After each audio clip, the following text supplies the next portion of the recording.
ಮಾಡದೀಪ ಅತ್ಯಂತಿಗೆ ಓಡುವ ದೀಪ ಅಚ್ಚೇವು ಕನ್ನಡದ ದೀಪ ಅಚ್ಚೇವು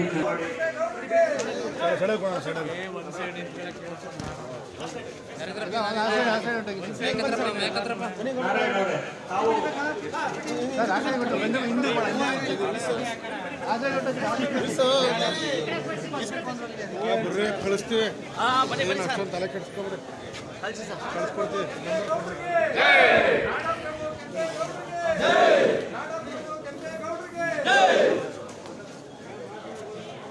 ಓಕೆ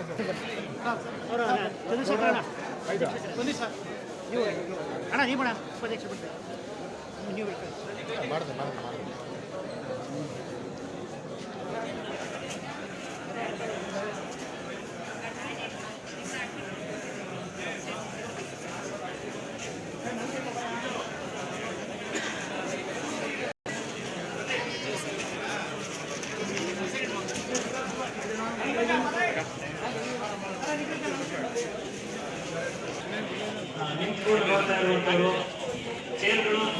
ನಿರ್ದೇಶಕರಾದ ಎಸ್ ಸಿ ಕಾಳೇಗೌಡ್ರೆ ಹಾಗೂ ನಮ್ಮ ಕೆಂಪೇಗೌಡ ಒಕ್ಕಲಿಗರ ಕ್ಷೇಮಾಭಿವೃದ್ಧಿ ಸಂಘದ ಅಧ್ಯಕ್ಷರಾದ ನವೀನ್ ಕುಮಾರ್ ಅವರೇ ಹಾಗೂ ವೇದಿಕೆ ಮೇಲೆ ಉಪಸ್ಥಿತರಿರುವಂಥ ನಮ್ಮ ಸ್ನೇಹಿತರು ಆದಂಥ ವಸಂತರಾಜು ಅವರೇ, RAPMC ಅಧ್ಯಕ್ಷರಾದ ಶೇಖರಣ್ಣ ಅವರೇ, ಶ್ರೀಕಾಂತ್ ಅವರೇ, ಸುರೇಶನ್ ಅವರೇ, ನಾರಾಯಣಪ್ಪನವರೇ,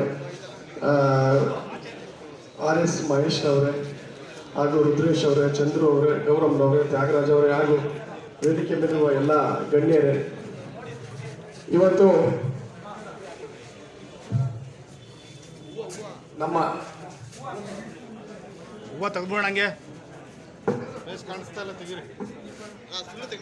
ಫುಲ್ ತೆಗೆದ್ಬಿಡಿ ಅದು ಹೂವು ಕಾಣಿಸ್ತಾ ಇಲ್ಲ. ಈ ದಿನ ನಮ್ಮ ಮಂಡ್ಯ ಜಿಲ್ಲೆಯಲ್ಲಿ ಒಂದು ವಿನೂತನವಾದ ತುಳಸಿ ಒಂದು ಹೊಸ ಪ್ರಯೋಗವನ್ನು ಮಾಡಿದ ದಿನ ಅಂತ ನಾನು ಹೇಳಕ್ಕೆ ಇಷ್ಟಪಡ್ತೀನಿ.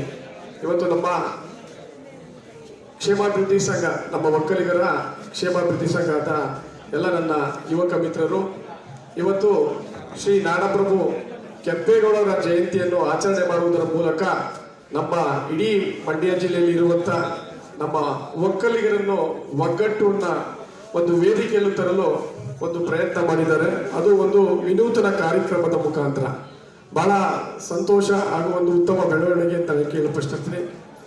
ಇವತ್ತು ನಮ್ಮ ಸಮುದಾಯ, ಅದರಲ್ಲೂ ಒಕ್ಕಲಿಗ ಸಮುದಾಯ ಇವತ್ತು ಇಡೀ ರಾಷ್ಟ್ರ ರಾಜ್ಯ ಕಟ್ಟಲು ಮುಂಚೂಣಿಯಲ್ಲಿದ್ದರೂ ಕೂಡ ಎಲ್ಲೋ ನಮ್ಮ ಸಮುದಾಯ ಕೆಲವೊಂದು ಕ್ಷೇತ್ರಗಳಲ್ಲಿ ಇವತ್ತಿನ್ನೂ ಹಿಂದುಳಿತಾ ಬಂದಿದೆ. ಅದರ ಯಾಕೆಪ್ಪ ಅಂದರೆ ನಮ್ಮಲ್ಲಿ ಒಗ್ಗಟ್ಟಿನ ಕೊರತೆ. ಇವತ್ತು ನಮ್ಮ ಒಗ್ಗಟ್ಟಿನ ಕೊರತೆಯಿಂದ ನಾವು ಇವತ್ತು ಕೆಲವೊಂದು ಎಲ್ಲ ಕ್ಷೇತ್ರಗಳಲ್ಲಿ ಹಿಂದುಳಿತಾ ಬಂದಿದ್ದೀವಿ. ಇತ್ತೀಚೆಗೆ ನಮ್ಮ ನಾಡಕೆಂಪು ಕೆಂಪೇಗೌಡರ ಆಚರಣೆ ಮುಖಾಂತರ ನಾವೆಲ್ಲ ಕೂಡ ಒಗ್ಗಟ್ಟಾಗ್ತಾ ಇರುವುದು ಬಹಳ ಸಂತೋಷದ ವಿಚಾರ. ಪ್ರತಿ ವರ್ಷ ಕೂಡ ಹೀಗೇನೆ ನಾವು ನಾಡಪ್ರಭು ಕೆಂಪೇಗೌಡ ಜಯಂತಿಯನ್ನು ಮಾಡುವುದರ ಮುಖಾಂತರ ನಮ್ಮ ಸಮುದಾಯದವರು ನಾವೆಲ್ಲ ಒಂದು ವೇದಿಕೆಯಲ್ಲಿ ಒಗ್ಗಟ್ಟಾಗಿ ನಮ್ಮ ಸಮುದಾಯದ ಎಲ್ಲರೂ ಕೂಡ ಒಂದು ಅಭಿವೃದ್ಧಿ ಪಥ ಸಾಗಲು ಇವತ್ತು ಶೈಕ್ಷಣಿಕವಾಗಿರ್ಬೋದು, ರಾಜಕೀಯವಾಗಿರ್ಬೋದು, ಸಾಮಾಜಿಕವಾಗಿರ್ಬೋದು ಈ ಎಲ್ಲ ಕ್ಷೇತ್ರಗಳಲ್ಲೂ ಕೂಡ ನಾವು ಮುಂಚೂಣಿಲಿ ಬರಬೇಕು ಅಂದರೆ ಈ ನಮ್ಮ ಒಂದು ಒಗ್ಗಟ್ಟು ಬಹಳ ಅವಶ್ಯಕ ಅಂತ ನಾನು ಹೇಳಕ್ಕೆ ಇಷ್ಟಪಡ್ತೀನಿ. ಇಂಥ ಒಗ್ಗಟ್ಟನ್ನು ನಾವು ಪ್ರದರ್ಶನ ಮಾಡಲು ಈ ಕೆಂಪೇಗೌಡ ಜಯಂತಿ ಮುಖಾಂತರ ನಾನು ನೋಡ್ತಾ ಇದ್ದೀನಿ. ಇತ್ತೀಚೆಗೆ ಎಲ್ಲ ಕಡೆ ಕೆಂಪೇಗೌಡ ಜಯಂತಿನ ಬಹಳ ಅದ್ದೂರಿಯಾಗಿ ಆಚರಣೆ ಮಾಡ್ತಾ ಇದ್ದಾರೆ. ಇದರ ಉದ್ದೇಶ ಒಗ್ಗಟ್ಟು, ಒಕ್ಕಲಿಗರಲ್ಲಿ ಒಗ್ಗಟ್ಟಾಗಬೇಕು, ನಮ್ಮ ಸಮುದಾಯ ಏಳಿಗೆ ಅಭಿವೃದ್ಧಿ ಆಗಬೇಕು ಅನ್ನೋದು ಒಂದು ಇದು. ಅದನ್ನ ಮುಂಚೂಣಿಯಲ್ಲಿ ಇಟ್ಕೊಂಡು ಇವತ್ತು ನಮ್ಮ ಸ್ನೇಹಿತರು ಒಂದು ವಿನೂತನ ಕಾರ್ಯಕ್ರಮನ ನಮ್ಮ ರೈತಾಪಿ ವರ್ಗದವರಿಗೆ ಇವತ್ತು ಭತ್ತವನ್ನು ವಿತರಣೆ ಮಾಡುವುದರ ಮುಖಾಂತರ ಇದರ ಉದ್ದೇಶ ಒಂದು ಹೈಟೆಕ್ ಈ ತಳಿಗಳೇನಿದೆ ಕೆಲವೊಂದ್ಸರಿ ನಾವೇನು ಮಾಡ್ತೀವಿ, ನಾವು ಹಾಕೋದೇ ಬರುತ್ತೆ, ಅದನ್ನು ಮನಗಂಡು ಅದರಲ್ಲೂ ನಮ್ಮ ಸಮುದಾಯದ ಜನನ ನಮ್ಮ ಒಕ್ಕಲಿಗರು ನಮ್ಮ ಮುಂಚೂಣಿ ತರಬೇಕು ಅಂತೇಳಿ ಒಂದು ಹೊಸವಾಗಿ ವಿನೂತನವಾಗಿ ಒಂದು ಪ್ರಯೋಗ ನಮ್ಮ ಸ್ನೇಹಿತರು ಮಾಡಿದ್ದಾರೆ. ಅಂದರೆ ಒಂದು ಸರ್ಟಿಫೈಡ್, ಅಂದರೆ ಈ ಭತ್ತ ಬೀಜನೆ ಕೊಡುವುದು ಅದು ಒಂದು ಸಂಸ್ಥೆಯಿಂದ ಸರ್ಟಿಫೈಡ್ ಆಗಿದೆ, ಉತ್ತಮವಾದ ಇಳುವರಿ ಬರುವಂಥದ್ದು. ಇದನ್ನು ಕೊಡುವುದರ ಮುಖಾಂತರ ನಮ್ಮ ಒಕ್ಕಲಿಗ ಸಮುದಾಯವನ್ನು ಮುಂಚೂಣಿತಿರೋದು ಒಂದು ಸಣ್ಣ ಪ್ರಯೋಗವನ್ನು ನಮ್ಮ ಸ್ನೇಹಿತರು ಮಾಡ್ತಾ ಇದ್ದಾರೆ. ಹೀಗೆ ಅವರ ಜೊತೆ ನಾವು ಚರ್ಚೆ ಮಾಡಿದಾಗ ಅವ್ರದ್ದೇ ಆದ ಆಸೆಗಳಿದೆ.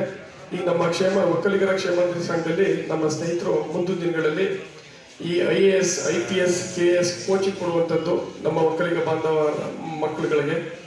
ಹೀಗೆ ನಾನಾ ವಿಧವಾದ ಯೋಜನೆ ಭಗವಂತ ಒಳ್ಳೇದು ಮಾಡಲಿ. ಮುಂದಿನ ದಿನಗಳಲ್ಲಿ ಈ ಕ್ಷೇಮಾಭಿವೃದ್ಧಿ ಸಂಘದಿಂದ ಇಡೀ ಮಂಡ್ಯ ಜಿಲ್ಲೆ ಒಗ್ಗಟ್ಟಾಗೋದ್ರ ಮುಖಾಂತರ ಇವತ್ತು ಮಂಡ್ಯ ಜಿಲ್ಲೆಯಲ್ಲಿ ನಮ್ಮ ಎಲ್ಲ ಪ್ರತಿಯೊಂದು ಜಿಲ್ಲೆಯಲ್ಲೂ ಅವ್ರದ್ದೇ ಆದ ಸಮುದಾಯದ ಒಂದೊಂದು ಸಮುದಾಯ ಭವನಗಳಿವೆ. ಮುಂದಿನ ದಿನಗಳಲ್ಲಿ ನಮ್ಮ ಕ್ಷೇಮಾಭಿವೃದ್ಧಿ ಸಂಘದವರ ಒಂದು ನೇತೃತ್ವದಲ್ಲೇ ನಮ್ಮ ಒಕ್ಕಲಿಗ ಸಂಘದ ಜೊತೆ ನಾವು ಮಾತಾಡಿದ್ದೀವಿ. ಒಂದು ಸಮುದಾಯ ಭವನ ನಮ್ಮ ಒಕ್ಕಲಿಗರಿಗೆ, ನಮ್ಮ ಮಂಡ್ಯ ಜಿಲ್ಲೆ ದೊಡ್ಡ ಜಿಲ್ಲೆ, ಇವತ್ತು ನಾವು 8 ಲಕ್ಷಕ್ಕೂ ಅಧಿಕ ನಮ್ಮ ಒಕ್ಕಲಿಗ ಸಮುದಾಯ ಇದ್ರೂ ಕೂಡ ನಮಗೊಂದು ನಮ್ಮದೇ ಆದ ಒಂದು ಸಮುದಾಯ ಭವನ. ಹಾಗಾಗಿ ಮುಂದಿನ ದಿನಗಳಲ್ಲಿ ನಮ್ಮ ಒಕ್ಕಲಿಗ ಸಂಘದ ಜೊತೆ ನಾವು ಚರ್ಚೆ ಮಾಡಿದ್ದೀವಿ. ನಮ್ಮ ಹಿರಿಯರೆಲ್ಲರೂ ಸೇರಿಸಿ ಒಂದು ದೊಡ್ಡದಾಗಿ ಒಂದು ಸಮುದಾಯ ಭವನ, ಒಕ್ಕಲಿಗರ ಸಮುದಾಯನ ನಾವು ಸ್ಥಾಪನೆ ಮಾಡಬೇಕಾಗುತ್ತೆ. ಹೀಗೆ ನಾನಾ ಕಾರ್ಯಕ್ರಮಗಳನ್ನ